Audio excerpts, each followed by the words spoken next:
وبركاته. أعوذ بالله من الشيطان الرجيم. بسم الله الرحمن الرحيم. أعوذ بالله من شرور أنفسنا ومن سيئات أعمالنا. من يهده الله فلا مضل له ومن يضلله فلا هادي له. ونشهد أن لا إله إلا الله ونشهد أن محمدا عبده ورسوله أرسله بالهدى ودين الحق ليظهره على الدين كله وكفى بالله شهيدا. My respected brothers and sisters, may Allah's peace, His guidance, His mercy, His forgiveness, and His protection from all kind of ailments and all kind of evil things be with you in this life and the day we take the next step, the step of our grave, and we leave this world, and then the day when we will be taken out of our graves and brought to in front of Allah subhanahu wa ta'ala. Today inshallah, Ameen thumma Ameen. Today inshallah we will discuss the most important and the greatest ayah of Quran, which is ayah number 255 of second chapter. Before that, as usual, we will discuss, we will look at that what Allah subhanahu wa ta'ala says about this Quran in Quran al-Azim. In Surah Al-Araf, which is the 7th chapter, ayah number 196, Allah the Almighty said, Ba'da a'udhu billahi minash shaitanir rajim, Bismillahir Rahmanir Rahim, Inna waliyyi yallahu alladhi Allahu alladhi nazzala al-kitaba wa huwa yatawalla as-salihin. Almighty Allah says that, say, O Muhammad sallallahu alaihi wasallam, verily my protector, my supporter, my helper, that's the meaning of the word wali, is Allah who has revealed this book, the Quran, and He protects and supports and helps the righteous people, those who watch His limits and refrain from His deliberate disobedience of Allah. Sadaqallahu al-Azim. The respected scholars say, scholars of Tafsir like Sayyidina Abdullah ibn Abbas radiyallahu anh, who was the companion of Rasulullah sallallahu alayhi wasallam and his first cousin, and many other scholars after him has said, especially the Mufassirin, those who have the authority in exegesis of Quran, they said that this is one of the most common ayat in all divine books. All books had an ayah like that. All unadulterated books had this ayah. So inshallah today we, as I did mention, that we will jointly study ayah number 255 of Surah Al-Baqarah. So we start from the recitation and then inshallah move on to the translation and then to the tafsir of this ayah. أعوذ بالله من الشيطان الرجيم. بسم الله الرحمن الرحيم.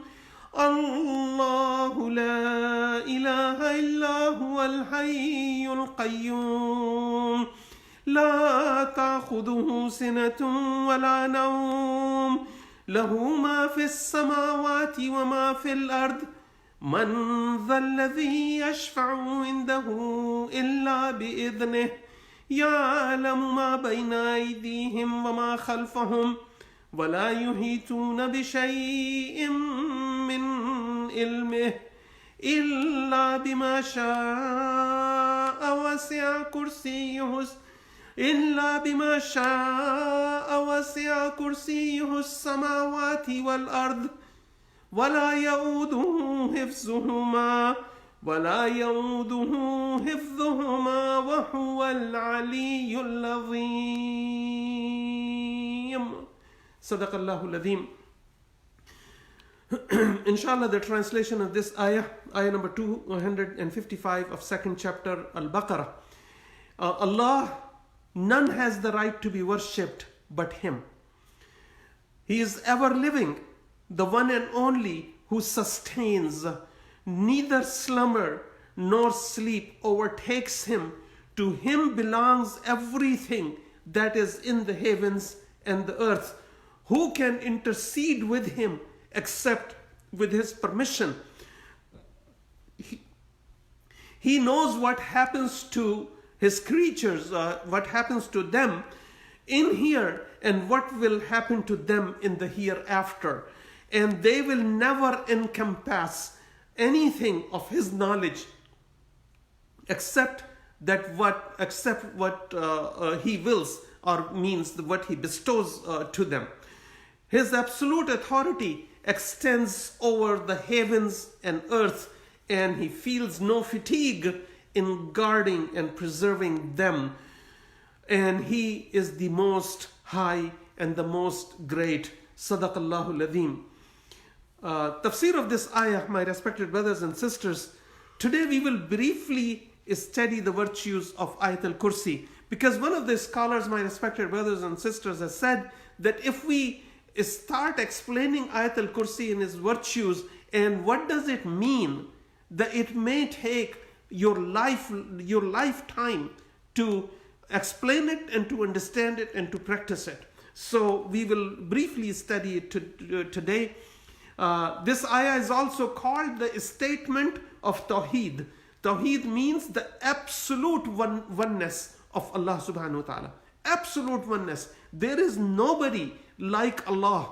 Was nobody, is nobody, and there will be nobody like Allah subhanahu wa ta'ala. Walillahi alhamd. My respected brothers and sisters, this ayah is the essence and the fundamental of our faith.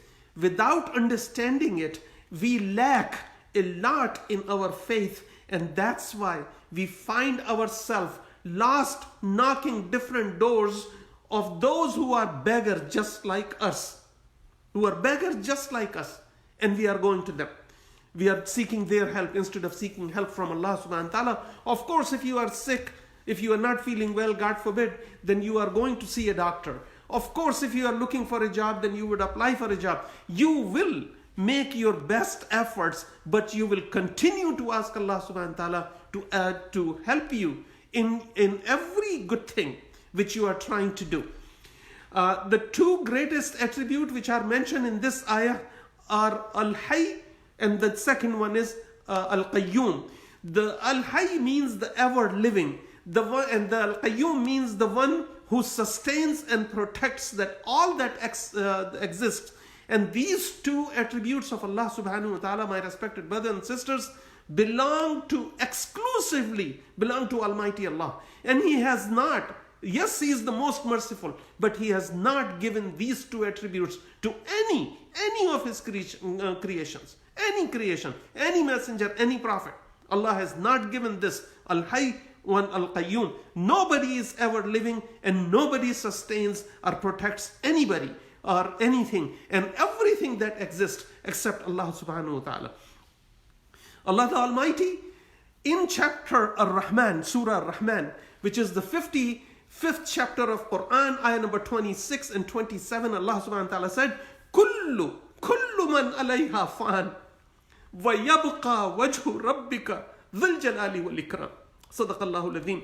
That whatsoever is on it means whatsoever is in front of your eyes, or what you know and what you don't know, will perish.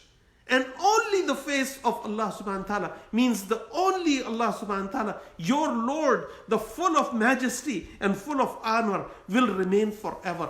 Everything else will perish, will be destroyed, will be dead, and will be raised from dead, just like He created us before and created everything else before. Whichever He wants to raise again, He will, and whoever He doesn't want, He would not. But all men and jinn will be raised again as the day He created them the first time from nothing. This ayah addresses everything that exists in the past,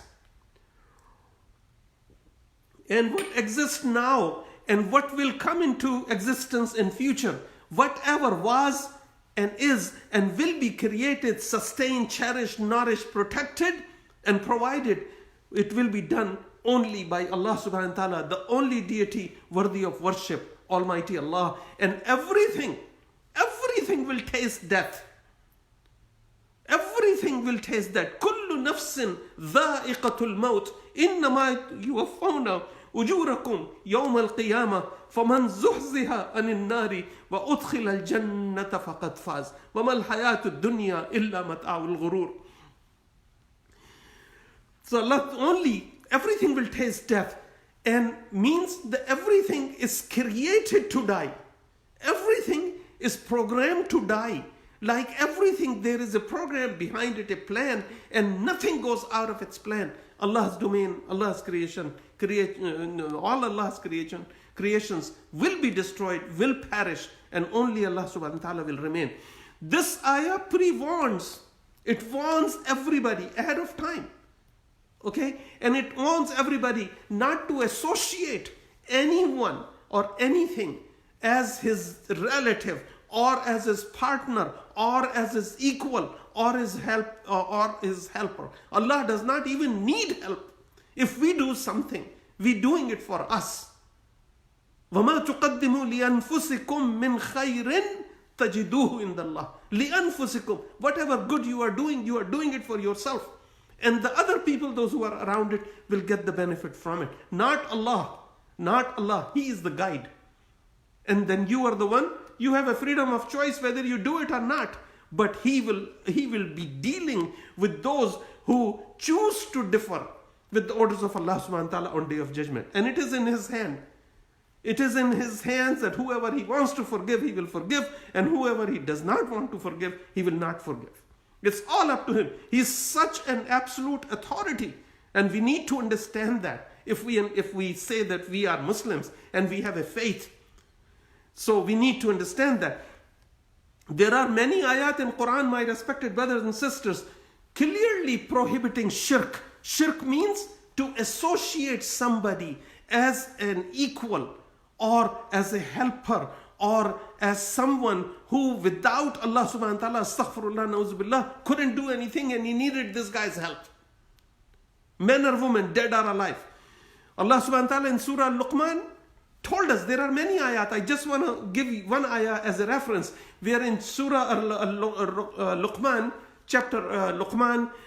chapter 30, first 13th ayah. Allah subhanahu wa ta'ala said, La tushrik billah, la tushrik billah, inna shirka la dhulmun azim.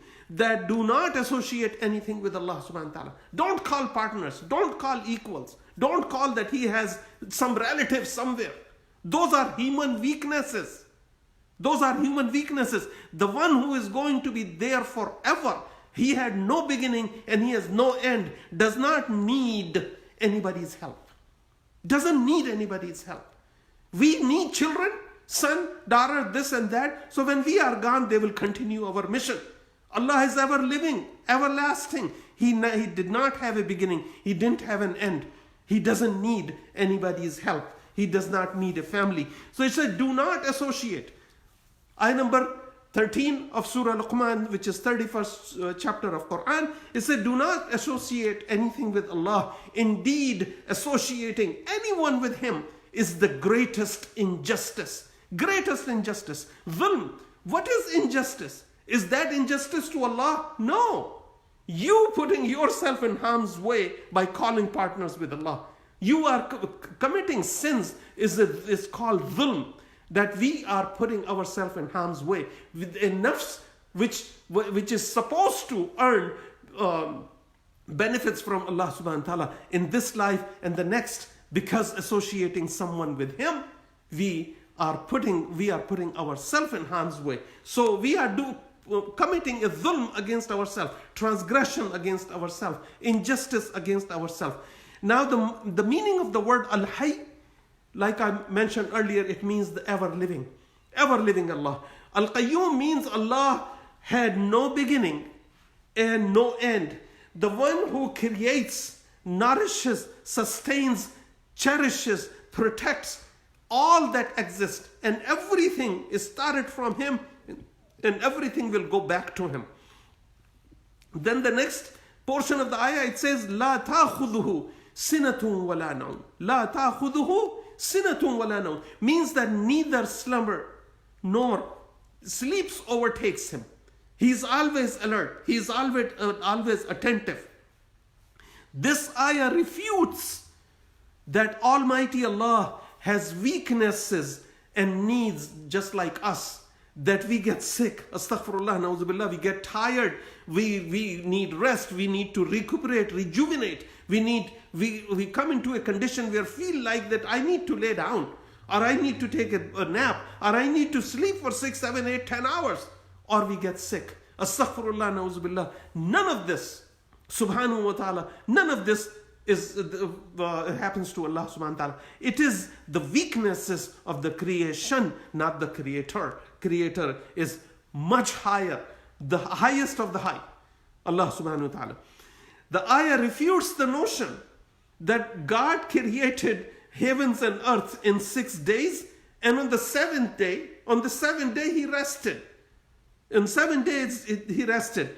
If we believe that everything runs and depends on Allah subhanahu wa ta'ala, just think about it, that you would hear that Allah subhanahu wa ta'ala created everything in 6 days, on 7th day he needed rest. So he rested on 7th day. If we believe that everything comes from Lord the Almighty, Allah, whatever you call him, that Lord the Almighty, from Allah subhanahu wa ta'ala, everything came from him, everything is going back to him. So if he rested on one day a week, 7th day, if he rested, then who was running the show? Did we shut down everything? And then we restarted it on the next, when the next week is started, and astaghfirullah, na'uzubillah, Allah subhanahu wa ta'ala had taken the full rest. Now he has rejuvenated. This is your weaknesses. This is a human weakness. This is a weakness of jinn, not hasha lillah. Allah subhanahu wa ta'ala does not have weakness. He does not have weakness. If we believe, and Allah subhanahu wa ta'ala tells us in Surah Al-An'am, which is the 7th chapter, in ayah number 54, Allah subhanahu wa ta'ala said, indeed your Lord is Allah, who created the heavens and earth. Exactly the same words Allah subhanahu wa ta'ala is using, which people believe that Allah created heavens and earth in 6 days, and 7th day he rested. Look what Quran says about it. Allah subhanahu wa ta'ala says in 7th chapter, ayah number 54, Allah subhanahu wa ta'ala said, indeed your Lord, inna rabbukumullah alladhi khalaqa as-samawati wal ardi fi sittati ayyam, that indeed your Lord is Allah, who created the heavens and earth in 6 days, and then he established himself on the throne, his arsh. He covers the night with the day, and each chasing the other through a cycle. And he created the sun, the moon, and the stars, all subject by his command, all subjected to his command. Creation, and they are running, and their end. There is nobody else who would they are subjected to, but Allah subhanahu wa ta'ala. Unquestionably, He is the creator, and He is in the command. Blessed is Allah, Lord of all that is out there. He is not only self-existence, my respected brother and sister, and this is, I have to go into detail, because this is the fundamental of our faith. This one ayah, Ayat Al-Kursi, is called the greatest ayah of Quran. He is not only self-existent, self-sufficient. Today, by the way, I'm also going to use some references from Tafsir Al-Alusi, and then we will continue Tafsir Al-Siddi and Tafsir Al-Qurtubi and Tafsir Ibn Abbas and the books of some other scholars, including Allama Ibn Kathir Ad-Damashqi rahmatullah alayh. And says that he is not only self-sufficient, self-existent, but everything depends upon him. Everything depends upon Allah subhanahu wa ta'ala. He alone wields all sovereign authority over his dominion. There is nobody, there is no partner with Allah. Show me whatever we see out there, show me there is something which is being created by someone else other than Allah subhanahu wa ta'ala. No one shares his attributes, power, might, majesty, and his knowledge, and no one can claim any of his attributes. None of the attributes of Allah in its full attributes of Allah can be claimed by anybody, no matter even if all the prophets and messengers and all the angels get together, their knowledge their powers, their majesty, their might, or their attributes cannot come anywhere near Allah subhanahu wa ta'ala. Anywhere near Allah subhanahu wa ta'ala.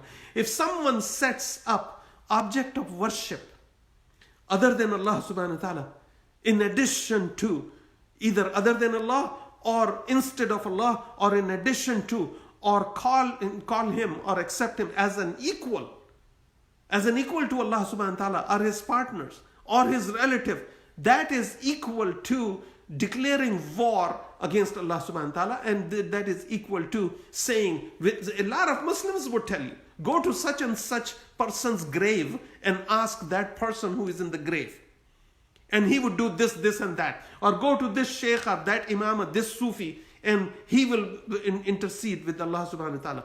Wallahi, each and every one of those advices are inviting people to shirk and kufr. Allah subhanahu wa ta'ala is self-sustaining. He was not and is not and will not be indebted to anyone, any individual or a group or a nation, no matter how powerful they are.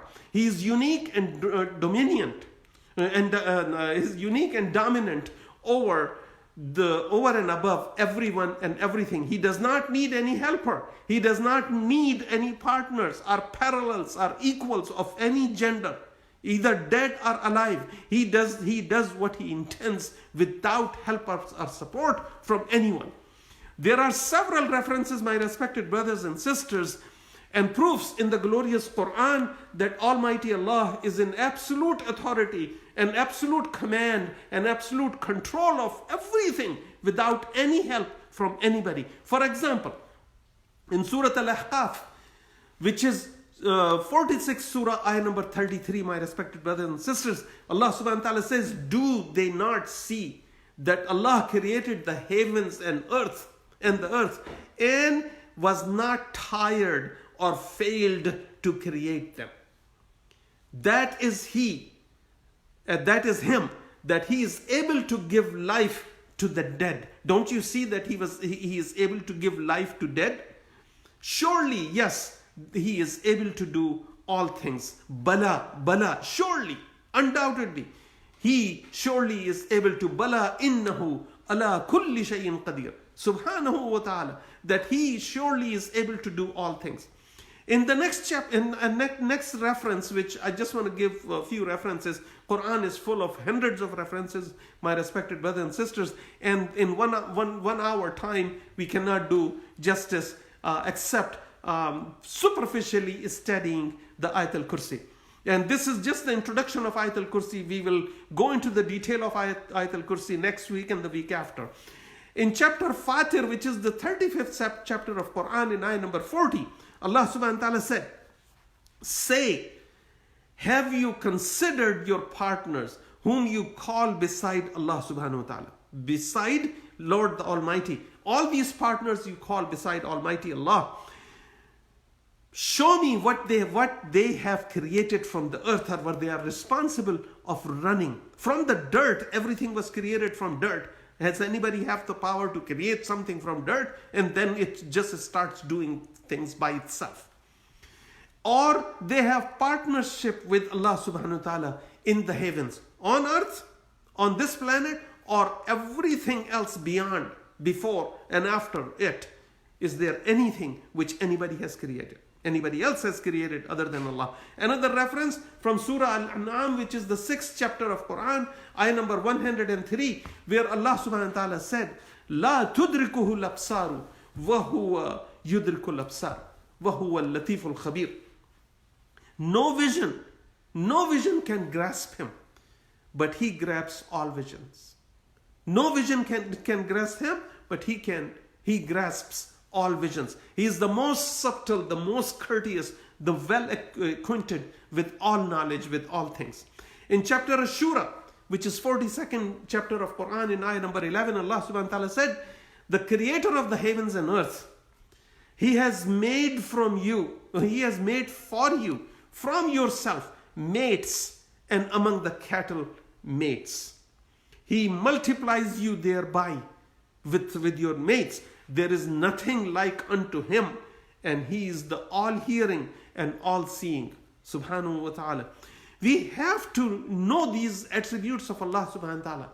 That if when I am in trouble, or when everything is hunky-dory, then the only praise is due to Allah subhanahu wa ta'ala. The only help which I would need is Allah's help. Yes, I will do my best in everything else. Learn something so I can earn something. To Him belongs heavens, earth, and everything else. And nobody shares His absolute control and governance therein. Nobody shares. He doesn't need any help from anybody to bring rise the sun or set the sun, or rise the moon and set the moon, or turn the planet Earth around around the sun, and then the moon around Earth, and whatever else we see up in the heavens. Every conceivable object, my respected brothers and sisters, and you know better than I do, every conceivable object, everything known or unknown, belongs to Allah. That's the essence. Everything known and unknown belongs to Allah, including us. We walking around, look at our knowledge. People walking around, they don't know they are infected, right? Something is put in their nose and found out that the guy or the woman or the person is infected. He's carrying it, but nobody knows it. This is the wealth of our depth of our knowledge, which we so proudly, confront Allah subhanahu wa ta'ala and break His limits, and or at least refuse to follow it, knowingly or unknowingly.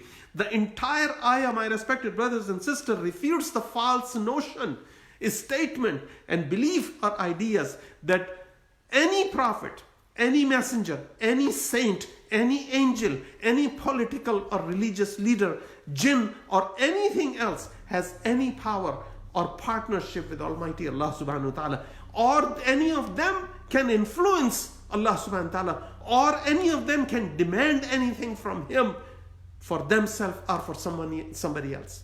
Nobody can say, oh yeah, I'm telling you to do this, and then I will go to this and that sheikh or falan Sufi, and or this imam or that person, and then that person will save you in front of Allah subhanahu wa ta'ala. Astaghfirullah, na'uzubillah. This is one of the major sins associating la tushrik billah. Inna shirka la dhulmun azim. Surah Luqman. The ayah we earlier quoted. Nobody has the power to impose his or her will or ideas on Allah subhanahu wa ta'ala. I want it this way. And you have to do it, Allah. No. You can beg, but you cannot impose on Allah subhanahu wa ta'ala. Not even the greatest prophets and messenger, if all of them get together, they cannot impose their will on the will of Allah subhanahu wa ta'ala. On the will of Allah subhanahu wa ta'ala. The most highly esteemed angels, and all the prophets, if they go together, congregate together, they cannot impose any will, their will on Allah subhanahu wa ta'ala. Nobody can even utter one word in the majestic court of the Lord of everything unless they are permitted to do so. Permitted to speak? They will only speak then. They cannot speak without the permission of Allah subhanahu wa ta'ala. Anybody among the mankind or jinn using the faculty of freedom. Now let's try to understand this point.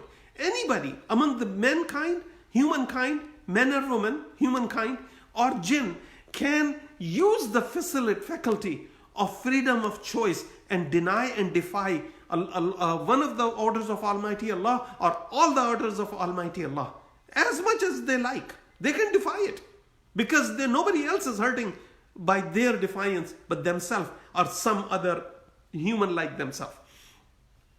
However, there will be a day, my respected brothers and sisters, may Allah subhanahu wa ta'ala protect us in this dunya and in our qabr and on day of judgment, that there will be a day when nobody would have a say as Almighty Allah defines in chapter Yasin, Surah Yasin, 36th chapter of Quran, ayah number 65, and where Allah subhanahu wa ta'ala said, Ba'da a'udhu billahi minash shaitanir rajim, bismillahir rahmanir rahim, al-yawma nakhtimu ala afwahihim, wa tukallimuna aydihim, wa tashhadu arjuluhum bima kanu yaksibun.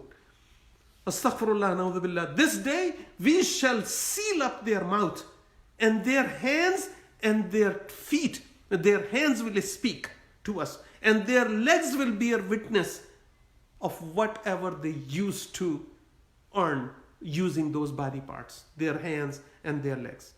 Whatever they used to do when they were alive, Allah will seal our mouth, and we have to, our body parts will speak, our limbs will speak, and we cannot deny it. In chapter Taha, which is the 20th chapter of Quran, ayah number 111, Allah subhanahu wa ta'ala makes an extremely powerful statement. And Allah subhanahu wa ta'ala said, Ba'da a'udhu billahi minash shaitanir rajim, Bismillah ar-Rahman ar-Rahim, Wa'anatil wujuhu lil hayyil qayyum. That will be the day that all faces, everyone, all faces, all existence will be humbled before Allah subhanahu wa ta'ala. The ever-living, the one, Al-Hayyul Qayyum, Wa'anatil wujuhu lil Hayyul Qayyum, the ever-living, the one who sustains and protects all that exists. Everybody will be humbled. Those who run against his orders, those who break his orders, knowingly or not knowingly. Okay? Everything is available. Go learn. No, we stop about Quran, we stop about memorizing it. That's it. We don't go into research, we don't go into understanding deeply about it, and we don't go into following it. We follow which our grandparents or my uncle, my this and my that used to do. That's what I would follow, or my Sufi Sheikh told me, or my Imam Masjid told me, or my father told me to do it this way. Instead of learning from the Kitab. ذَلِكَ الْكِتَابُ لَا رَيْبَ فِيهِ هُدًى لِلْمُتَّقِينَ. Instead of going for huda, we are depending on somebody else. Learn Quran, memorize Quran, but also learn to understand the meaning of the ayat which you are reciting. Otherwise, what's the benefit of it? The previous ayat, my respected brothers and sisters, emphasizes Allah's sovereignty and Allah's omnipotence, that He does not need any help in His governance or influence, or anybody can influence His judgment. Ayah number 255, this ayah emphasizes that no one can even comprehend. Nobody can even understand. Nobody can even comprehend the order the order of the universe. Nobody can even comprehend the order of the universe and Allah's consideration and His plans. That shows us, my respected brothers and sisters, that knowledge of humankind, jinn, angels, and all other creatures is very limited, and at the best it is imperfect. At the best it is imperfect. In chapter Al-Isra, which is the 17th chapter of Quran Al-Azim, in ayah number 85, Allah subhanahu wa ta'ala tells us the extent of our knowledge. And it tells us, Ba'da a'udhu billahi minash shaitanir rajim, Bismillah ar-Rahman ar-Rahim, وَمَا أُوتِيتُم مِّنْ عِلْمٍ إِلَّا قَلِيلٍ. That, and you have not been given of knowledge except a very little. Except a very little. The term kursi, when we come down to the terms which are used in this ayah, one of the term it kursiyuhu samawati wal ard. So the term kursi signifies His absolute power, His sovereignty, His dominion, His might, His majesty, which nobody else shares those attributes. Not as some says, that some people would tell you that kursi means chair. Well, we are not translating the meaning of the word and using it. It's not the kursi which you sit. It is the absolute authority. The power is Allah subhanahu wa ta'ala. He is sovereign all over His dominion, His might and majesty. Nobody shares those attributes. The ayat of Quran and ahadith of Rasulullah sallallahu alayhi wasallam and sayings of the pious companions. I'm quoting from one of the books, inshallah. It says, ayat of Quran, ahadith of the Prophet, peace be upon him, sayings of the pious companions, Tafsir of Ibn Abbas radiyallahu, Abdullah ibn Abbas radiyallahu an, Tafsir al-Alusi, Allama al-Alusi, and At-Tabari, and Al-Qurtubi, and Tafsir al-Suddi, and Tafsir ibn Kathir, and the writings of Sayyidina Shaykh al-Islam ibn Taymiyyah, rahmatullah alayh, and Shaykh Shawkani, and Sayyid Qutb, in the past few decades. Sayyid Qutb and Sayyid Maududi, rahmatullah alayh, and thousands of others interpreted and expressed their opinion as follows.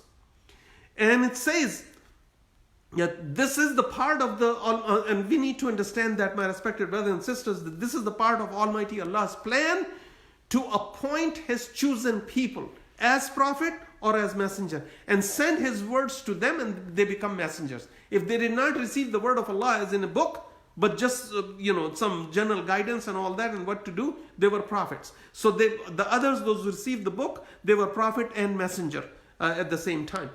And their purpose was to guide humankind, establishing true faith and warn them of the consequences of their defiance if they defy. The entire mankind, my respected brothers and sisters, at all times are invited. It's not, all the religions, they were not exclusive for a group, that only these people will be going to Jannah. Only these people will be because they are followers of this messenger or that messenger. No, anybody. The entire mankind in all times are invited to read, understand, and follow the divine books and the traditions of the prophets and messengers and earn the benefits of here and hereafter. When we depend and trust and have faith in Almighty Allah subhanahu wa ta'ala, the first benefit we receive, because of the first benefit of faith, is that we receive fortitude, we receive discipline, we become firm in our resolution that there is no God, la ilaha illallah, there is no God but Allah subhanahu wa ta'ala. He has no partners, He has no, nobody is helping Him, He has no helper, and He has no relative. He doesn't need it. Allah does not will or plan to force people. And we will come to that when we come to the ayah number 256. This we will explain over there. What did it mean? That Allah did not will or still does not will or plan to force people to accept His authority. You are given freedom of choice. You are not forced to accept. You have a freedom of choice, but then you will also either get the reward or get the forgiveness and get the face the consequences, the punishment for defying Allah subhanahu wa ta'ala's order, which are clearly defined in His book by His messengers, all His messengers' traditions. Whoever accepts will find its benefit, and whoever rejects will see the truth soon. Yawm al-Qiyamah is not too far, my respected brothers and sisters. It's not too far. Whoever rejects will see the truth very soon, and whoever accepts will see the rewards here or in the qabr, and definitely on the day of judgment, inshallah. Now we come down to the topic of virtues of Ayat Al-Kursi. So in an authentic hadith describes that Ayat Al-Kursi is the greatest ayah in the book of Allah subhanahu wa ta'ala, with tremendous and exceptional virtues which no other ayah and no other book has, which this one ayah contains in Quran, the ayah number 255. And those exceptional virtues and the benefits are for the entire humankind. Whoever. It's not that the blacks do it and they don't get benefits from it, or white do it, the blacks don't, and blacks do it and white don't get the benefit. Whoever follows Allah's book, even if the person is as polka dot green man from moon, if you follow the orders which Allah subhanahu wa ta'ala has given, and do your best, fattaqullaha mastata'tum, do your best to do your best efforts to the best of your capability to follow the limitation and orders and allowances and prohibitions of Allah subhanahu wa ta'ala, you will benefit from it. It is not, Allah did not force you to follow it. It's up to you. You want to follow it. Because who can say that I'm here forever? Nobody. We are all going. So what we are supposed to do? Find what will help us not in, what will help us in this life, which is temporary, and in the life which is thoroughly permanent and will never end. Sahih Muslim and Musnad Imam Ahmad narrated from Sayyidina Ubay ibn Ka'b. Who was Ubay ibn Ka'b? We discussed him, that he was a scholar of Quran in the time of Rasulullah sallallahu alaihi wasallam. And some of the companions of Rasulullah sallallahu alaihi wasallam used to ask Sayyidina Ubay ibn Ka'b when he was there, and whenever they had any questions about Quran, they used to come to Sayyidina Ubay ibn Ka'b if they couldn't go to Rasulullah sallallahu alaihi wasallam, or if Rasulullah sallallahu alaihi wasallam was busy. So once Rasulullah sallallahu alaihi wasallam, Sahih Muslim and Musnad Imam Ahmad says that once Rasulullah sallallahu alaihi wasallam, Ubay ibn Ka'b is saying that once Rasulullah sallallahu alaihi wasallam asked me, which is the greatest ayah, O Ubay, in the book of Allah subhanahu wa ta'ala?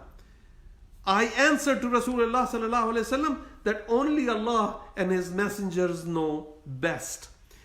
The Rasulullah sallallahu alaihi wasallam continuously asked this question, repeated this question again and again, 2 or 3 times. Finally, he asked Sayyidina Ubay ibn Ka'b radiyallahu anh, that I need your response. I'm testing you, or I'm asking you a question. Which is the greatest ayah in the book of Allah subhanahu wa ta'ala? So Ubay ibn Ka'b told Rasulullah sallallahu alayhi wa sallam Ayat Al-Kursi. Ayah number 255 of 2nd chapter. He said, Ayat Al-Kursi is the greatest ayah of Quran. Rasulullah sallallahu alayhi wa sallam told Ubay ibn Ka'b, congratulations for having the true knowledge of the book of Allah. O Abu al-Mundhar. His laqab, his kunya, his nickname was Abu al-Mundhar. And he says that, oh Abu al-Mundhar, that congratulations for having the knowledge of book of Allah. By Allah in whose hand, وَالَّذِي نَفْسِ بِيَدِهِ, by Allah in whose hand is my life and destiny of Muhammad. This ayah has a tongue. This ayah has a tongue and 2 lips with which she praises Almighty Allah next to the leg of Allah's throne. It's very, very close to the arsh of Allah subhanahu wa ta'ala, this ayah is. Sahih al-Bukhari in the chapter, the virtues of Quran and the description of shaitan. And An-Nasai in his book, in chapter, Abu Abdurrahman An-Nasai, in the chapter Al-Yawm Wal-Layla, Al-Yawm Wal-Layla, yani the morning and the night, narrated from Sayyidina Abu Huraira radiyallahu anh, that Rasulullah sallallahu alayhi wasallam once asked Sayyidina Abu Huraira radiyallahu anh to appoint him as a watcher, as a guard over all this charity that was coming to be distributed to the poor and destitute during the month of Ramadan.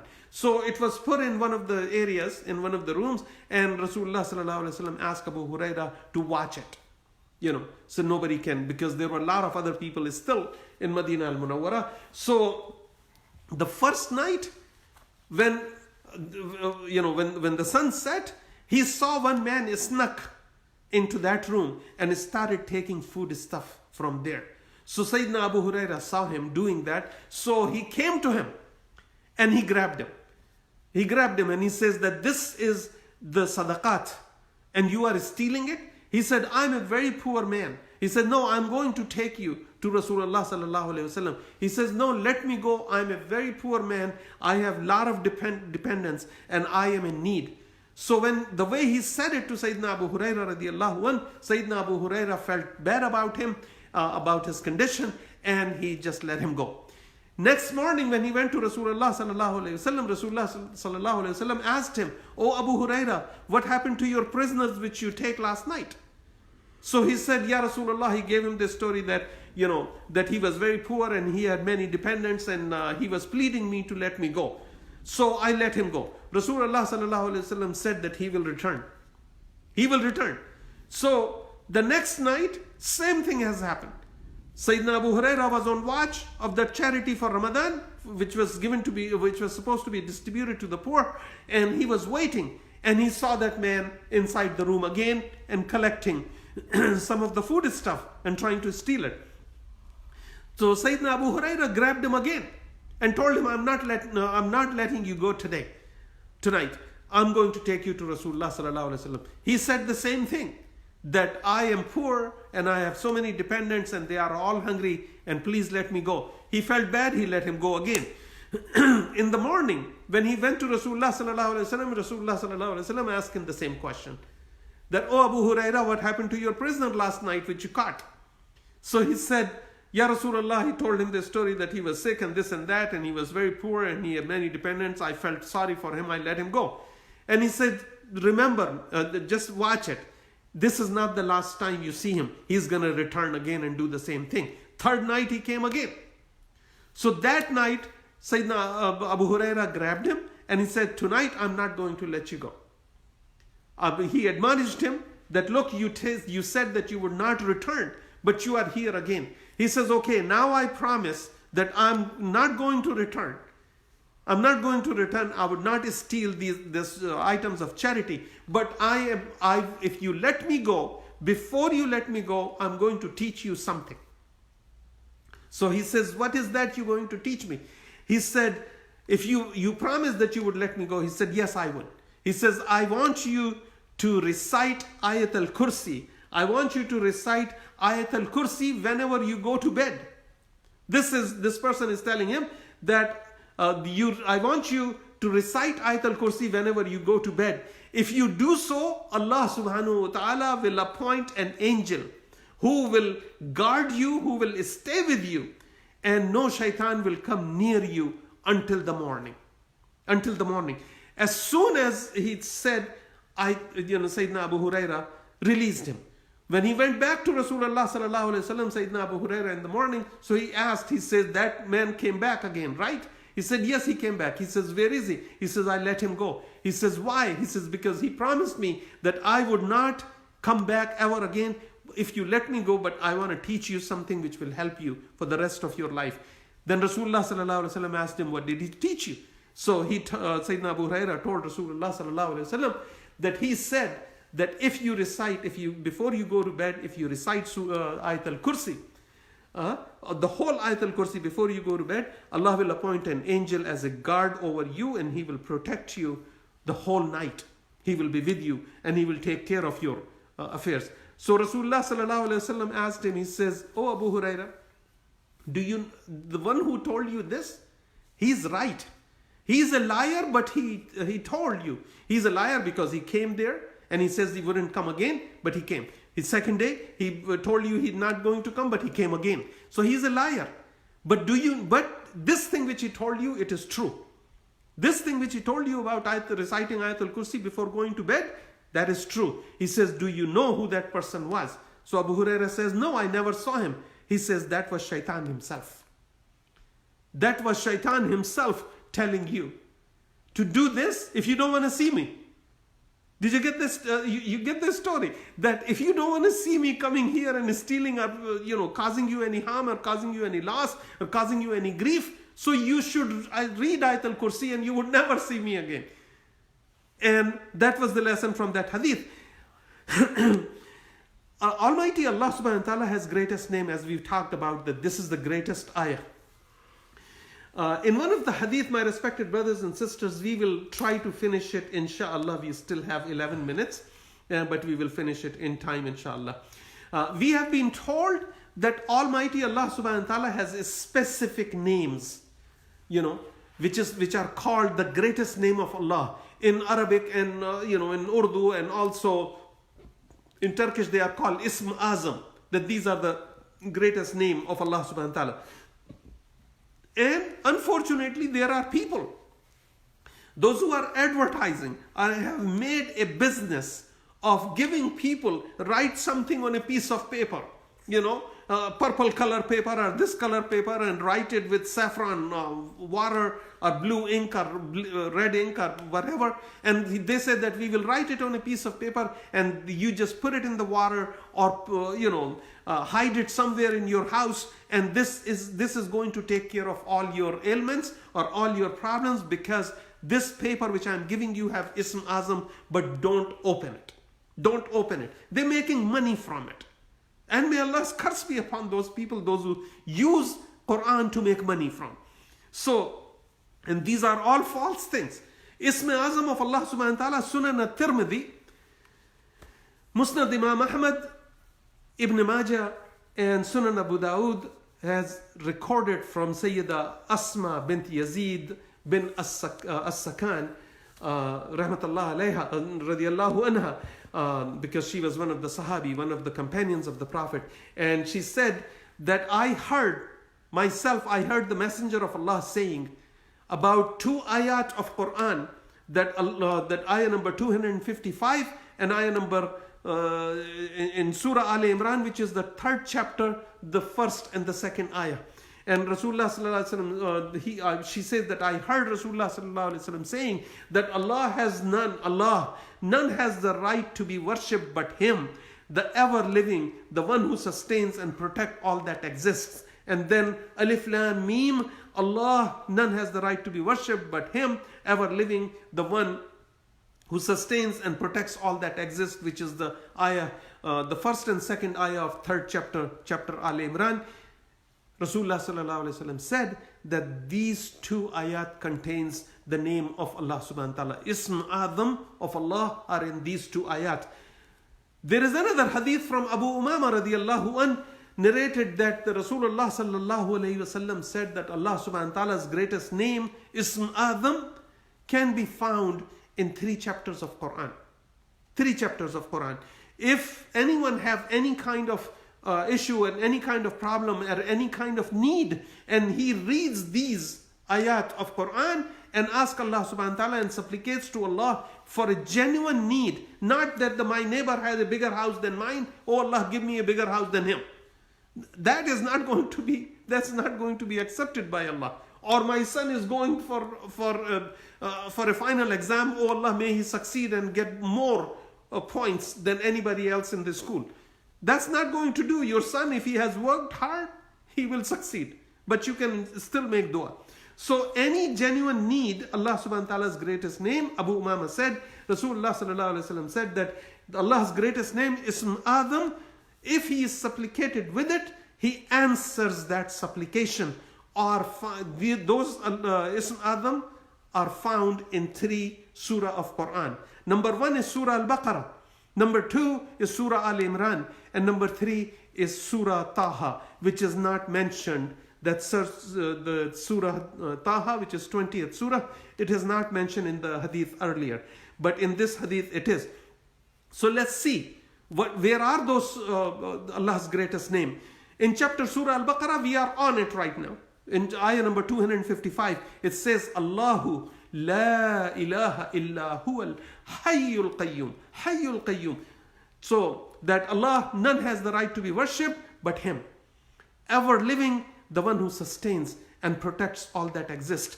In Surah Al-Imran, that ayah is the 2nd ayah of Surah Al-Imran, which is the 3rd chapter of Quran. And again it says, Allahu la ilaha illa huwal hayyul qayyum. 3rd chapter is Surah Taha, which is the 20th chapter of Quran, and ayah number is 111. And that ayah is Ba'da a'udhu billahi minash shaitanir rajim, Bismillahir Rahmanir Rahim, where Allah subhanahu wa ta'ala said, Wa'anatil wujuhu lil hayyil qayyum. So all faces shall be humbled before Almighty Allah, the ever living, the one who sustains and protects all that exists.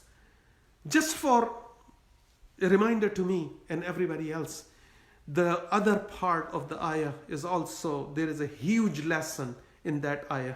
And it says, وَعَنَتِ الْوُجُوهُ لِلْحَيِّ الْقَيُّومِ وَقَدْ خَابَ مَنْ حَمَلَ ظُلْمًا.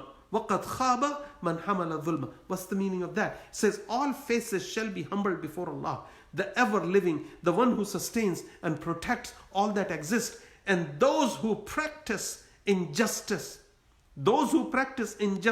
means those who discriminate and those who do all kind of injustice between people whom they know and whom they don't know. They do injustice, practice discrimination. or they do wrongdoing will be a complete failure and turn out to be losers on the day of judgment. وَقَدْ خَابَ مَنْ حَمَلَ ظُلْمًا. That those who violate Allah subhanahu wa ta'ala's limit will come in the day on the day of judgment as a failure and as a loser. وَقَدْ خَابَ مَنْ حَمَلَ ظُلْمًا. It's a huge warning, my respected brothers and sisters, and you know better than I do, that we must not break Allah subhanahu wa ta'ala's limits, and we follow it to the best of our capacity. Almighty Allah has given us a negligible and a minuscule amount of some of His attributes to humankind, such as Allah subhanahu wa ta'ala is Sami', that He has given us, that Allah subhanahu wa ta'ala listens everything, He hears everything. He has given us a limited capacity to hear. He is Al-Basir, so He has given us a limited capacity to see things. We don't see everything. Allah subhanahu wa ta'ala has given us a very, very minuscule quantity amount of His attributes, and which Allah subhanahu wa ta'ala have told us, وَمَا أُوتِيتُم مِّنْ إِلْمٍ إِلَّا قَلِيلٍ. We talked about it earlier.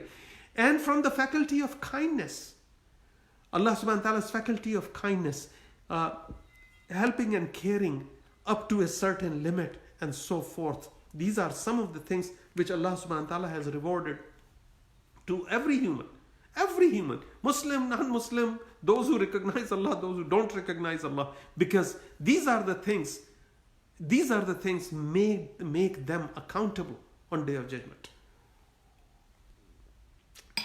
The next part is, it is a major sin, my respected brothers and sisters, and shirk, to believe that if someone goes to or asks a certain dead or living peer or a faqir or an imam or a sheikh or a maulana or a Sufi's dargah or house or hut or a palace or grave or whatever, that we go to the palace of the president, oh my goodness, he is in control of everything. So if the palace or grave or whatever, that person, if thinking about that person can give me, provide me, bestow all my needs and give me benefits and protect me in this life, and also intercede on Day of Judgment. I can do anything I want, but if I can be a murid or a follower of so and so sheikh and so imam or so and so mufti or so and so peer or faqir or Sufi, I will be protected by this guy. That guy, you won't find him on the Day of Judgment. In chapter An-Nisa, my respected brothers and sisters, Almighty Allah have told us, chapter An-Nisa, which is the 4th chapter. Nisa means women. This chapter addresses a lot of things about women, female obedient servants and slave servants of Allah subhanahu wa ta'ala on equal footing with men. There is no difference there. In chapter An-Nisa, the 4th chapter, ayah number 48, Almighty Allah subhanahu wa ta'ala have forewarned us about it. Inna al-bada a'udhu billahi minash shaitanir rajim, bismillahir rahmanir rahim. Inna Allah la yaghfiru an yushrika bih wa yaghfiru ma duna dhalika liman yasha wa man yushrik billahi faqad iftara ithman adhima. وَمَنْ يُشْرِكْ بِاللَّهِ فَقَدْ افترى إِثْمًا عَظِيمًا. Allah does not forgive. This is the translation of this ayah before we end. Allah does not forgive association of anything or anyone or group or people or whoever or a nation. Allah does not forgive association with Him of any kind, but He forgives what is less than that for whoever He wills. And he who associates others with Allah has certainly fabricated a tremendous lie and a sin on Allah subhanahu wa ta'ala. Wa'ayadu billah. We need to understand that if we have faith, we cannot have shirk. We can learn from anybody. But we can't go to a dead or a living person, whether he's in coma or he's half dead or half born. Whatever. We can't go to him and he cannot help us in this life or in our qabr or on the Day of Judgment. Male or female, rich or poor, fat or thin. No matter what they are, white or black or green or polka dot. Nobody is there to help you but Allah subhanahu wa ta'ala in those things. So we don't commit sin, the greatest sin, inna shirka la dhulmun adhim, that we don't commit the greatest sin and calling partners with Allah subhanahu wa ta'ala, because Allah will not forgive that. A person, if he believes that somebody, some Sufi, some Sheikh, some Maulana, some Imam, some this, some that, has any power between him and Allah subhanahu wa ta'ala, he has a chance when he is alive to pray and ask Allah subhanahu wa ta'ala, beg his forgiveness to the best of his capability, genuine forgiveness from the depth of his heart and mind and acts, and Allah subhanahu wa ta'ala will forgive him. أقول قولي هذا واستغفروه إنه هو الغفور الرحيم. Inshallah we will make dua, and inshallah we will again meet next week. That's when we'll start this ayah number 255. Today was just the introduction of the virtues of this ayah, what are the greatest virtue of this ayah, and why it is so important to understand that. Because not understanding Ayat Al-Kursi, my respected brothers and sisters, there is a lot missing from our understanding of Iman, and as a matter of fact, there is a lot missing in having a belief system in Allah subhanahu wa ta'ala. فربنا آتنا في الدنيا حسنة وفي الآخرة حسنة وقنا عذاب النار وقنا عذاب القبر وقنا عذاب الحشر وقنا عذاب جهنم وادخلنا الجنة مع الأبرار برحمتك يا عزيز يا غفار يا رب العالمين. اللهم إن لك علينا حقوقا كثيرا فيما بيننا وبينك، وعلينا حقوقا كثيرا فيما بيننا وبين خلقك. اللهم ما كان لك منها فاغفره لنا، وما كان لخلقك فتحمله من عنا، وأغننا بحلالك عن حرامك وبطاعتك عن معصيتك من سواك. اللهم إنا نسألك إيمانا كاملا ويقينا صادقا ورزقا واسعا وقلبا خاشيا ولسانا ذاكرا وحلالا طيبا وتوبة نسوها وتوبة قبل الموت وراحة عند الموت والمغفرة عند الحساب والفوز بالجنة والنجاة من النار برحمتك يا عزيز يا غفار. وصلى الله تعالى على خير خلق محمد وعلى آله وأصحابه أجمعين. سبحان ربك رب العزة عما يصفون وسلام على المرسلين والحمد لله رب العالمين. والفاتحة.